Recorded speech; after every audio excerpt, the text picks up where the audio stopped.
मनुष्य वो हम हो चाहे आप, हम कितना भी छिपाने का प्रयास करें, परंतु जब मनुष्य 10 मिनट लगातार बोलता है तो उसके भीतर जो चलता रहता है वो अपने आप बाहर निकल जाता है। आप उसको छिपा नहीं सकते। इसलिए बोलते समय बहुत सावधान रहना चाहिए। वाल्मीकि ऋषि जानना चाहते हैं कि इस पूरे घटनाक्रम को राम जी किस दृष्टि से देख रहे हैं, इनके मन में क्या चल रहा है। इसलिए कहा राम आप बताइए। ये प्रसंग कहता है बोलते समय सावधान रहिए। हम बोलते हैं तो केवल हम बोलते नहीं हैं, हम जब कहीं कुछ बोलते हैं तो हम अपने पूर्वजों का परिचय देते हैं। हम बोलते हैं तो हम अपने परिवार का संस्कार बताते हैं। हम बोलते हैं तो हम अपने पूर्वजों के विचार को बताते हैं। हमारे पूज्य महाराज श्री कहते हैं बाबू, भाषा मनुष्य के चित्त की खेती है। जिस प्रकार की मिट्टी होगी उस प्रकार का फसल उसमें निकलेगा। उसी प्रकार जिस प्रकार का चित्त होगा, चित्त यानी हृदय चेतना, उस प्रकार का चिंतन जन्म लेगा। जिस प्रकार का चिंतन जन्म लेगा उस प्रकार की शब्दावली हमारे मुख से बाहर निकलेगी, और जो शब्दावली बाहर निकलेगी वो हमारे विचार को, हमारे संस्कार को समाज में प्रदर्शित करेगी। इसलिए बोलते समय सावधान रहा जाए। बुजुर्ग लोग कहते हैं गोली का घाव तो भर जाता है, परंतु बोली का घाव कभी भरता नहीं है जीवन में। मां द्रौपदी के एक वाक्य ने महाभारत कराया था, केवल एक वाक्य ने। ऐसा अद्भुत महल बनाया महाराज युधिष्ठिर ने। वहां धरती होती थी, स्थल होता था, जहां स्थल दिखता था वहां पानी निकलता था। दुर्योधन जब आया यज्ञ में तो महल देखकर चकरा गया। उसने तो इंद्रप्रस्थ वीरान स्थान दिया था पांडवों को रहने के लिए, दान के रूप में वीरान। लेकिन अपनी तपस्या से, अपने बल से, और सबसे सर्वोपरि भगवान श्री कृष्ण की कृपा से पांडवों ने ऐसा विशाल महल खड़ा किया इंद्रप्रस्थ में। दुर्योधन जब आया तो हक्का बक्का रह गया। हस्तिनापुर में वैसा महल नहीं। मां द्रौपदी ऊपर खड़ी थी, उसने समझा कि स्थल है। जैसे दुर्योधन पांव बढ़ाया पानी में गिर गया। मां द्रौपदी देख के हंस पड़ी ऊपर से और केवल एक वाक्य कहा, अंधे का बेटा अंधा। बस इस एक वाक्य ने महाभारत करा दिया। इसलिए कुछ भी कहते समय विचार करिए, सोचिए क्या कह रहे हैं। वाल्मीकि जी ने कहा राम जी आप वन में क्यों आए हैं? राम जी बोले प्रभु मेरी मां कैकेयी ने वन में भेजा है हमको। हमको वन में भेजकर मां ने मेरा सब काम बना दिया। वाल्मीकि जी ने कहा क्या काम बना? आप वन में ठोकर खा रहे हैं दर दर। बोले नहीं प्रभु मैं बताता हूं कौन सा काम बन गया। तात बचन पुनिमा तो हित भाई भरत असरा। राम जी कहते हैं मेरे वन में आने से सबसे पहला जो लाभ हुआ, मेरे पिताजी के मुख से निकला हुआ वचन पूर्ण हो गया।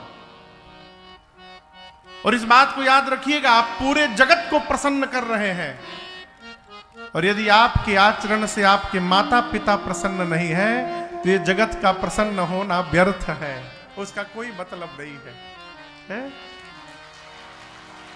राम जी कहते मुनिवर मेरे वन में आने से मेरे पिताजी का वचन पूर्ण हो गया। कितना बड़ा सौभाग्य। मैं अपनी मां कैकेयी के स्वप्न को पूर्ण कर रहा हूं। दूसरा लाभ, तीसरा लाभ मैं बताऊं। चारों भाइयों में तो मैं पहले से बड़ा हूं, यदि मैं राजा बन जाता तो और बड़ा हो जाता, तो मेरे भाइयों में और मेरे में दूरी और बढ़ जाती। लेकिन आप दर्शन करिए, मैं वन में आ गया तो मेरा छोटा भाई भरत राजा बनेगा, और राजा बन के भरत और बड़ा हो जाएगा, तो मेरे में और भरत के बीच की दूरी और कम हो जाएगी। एक और लाभ बताऊं, अयोध्या की प्रजा को भरत जैसा साधु राजा प्राप्त हो जाएगा। वाल्मीकि ऋषि सुनते रहे, मुस्कुराते रहे, कहे राम आप ठीक कह रहे हैं, सबका लाभ हुआ, लेकिन मैं फिर से पूछ रहा हूं आपका क्या लाभ हुआ? आप तो बन बन भटक रहे हैं। राम जी बोले मुनिवर, मेरा जो लाभ हुआ वैसा लाभ तो किसी का भी नहीं हुआ। वाल्मीकि जी ने पूछा कौन सा लाभ हुआ? राम जी बोले मुनिवर, यदि मैं वन में न आता तो आप जैसे महापुरुष के चरणों का दर्शन कब से प्राप्त होता। ये दर्शन मिल रहा है, ये अलभ्य लाभ है जीवन का, ये जीवन का अलभ्य लाभ है। ये कथा कहती है जीवन में सकारात्मक दृष्टिकोण रखिए। किसी भी दृश्य को यदि आप सकारात्मक दृष्टिकोण से देखेंगे तो कभी कष्ट नहीं होगा। नकारात्मक दृष्टिकोण ही हमको कूप में ले जाकर समाप्त कर देता है। मेरे रघुनाथ जी हर स्थिति में प्रसन्न है? कहते मुनिवर, देखी पाय मुनि राय तुम्हारे,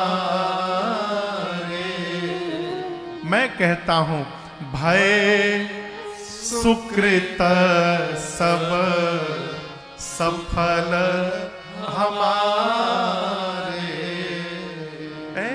जीवन में धन होगा तो जगत का सुख प्राप्त होगा, जीवन में पुण्य होगा तो संतों का चरण प्राप्त होगा। ये पुण्य का परिणाम है।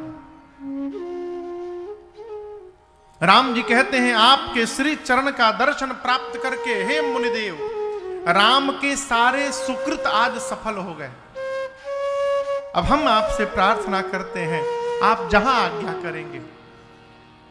अब जहां राउर आयस होई, अब जहां राउर आयस होई, मुनि उद बेग न पावे कोई, मुनि उद बेग न पावे कोई, मुनि तापस जिन ते दुख लही, मुनि तापस जिन ते दुख लही। राम जी कहते ते नरेश बिनु पावक दही, ते नरेश बिनु पावक दही, मंगल मूला विप्र परितोषु, मंगल मूला विप्र परितोषु, नहीं तो दहाई कोटि कुल